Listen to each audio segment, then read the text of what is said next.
So hello everyone, তোমরা সকলে কেমন আছো? আজকে জুলাই মাসের 23 তারিখ হয়ে গেল। ঝাঁকানাকা করে অনেক দিন পরে এই কথাটা উচ্চারণ করলাম তোমাদের সাথে। তো যাই হোক, এখন প্রচণ্ড রোদ। তো তোমাদের ওখানে কেমন ওয়েদার অবশ্যই কমেন্ট বক্সে জানিও। এখন ক্যামেরাটা খুললাম এইটাই বলার জন্য তোমাদেরকে যে 100 জনের সাথে সম্পর্ক রাখা মানেটা কি তোমরা কি জানো?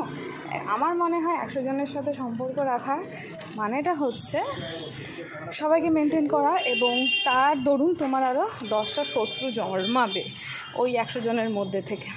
আর তুমি যদি মনে করো আমি একজনের সাথে সম্পর্ক রাখবো, তাহলে দেখবে সম্পর্কটাও ঠিক থাকবে আর তোমার কোনো শত্রুও জন্মাবে না। বর্তমানে আমার যা কঠিন পরিস্থিতি চলছে, তার মধ্যে দিয়ে আমি এই শিক্ষাটাই পাচ্ছি। আর আজকে মনে হলো এই কথাটা তোমাদেরকে শেয়ার করি। জানি না কতটা আমি তোমাদের সাথে বলতে বা বোঝাতে পারলাম, কিন্তু আমার এটাই মনে হয় একজনের সাথে সম্পর্ক রাখো, সেই সম্পর্কটা যাতে ভালোই থাকে বা ভালোই হয়, এমনই মনে হয়।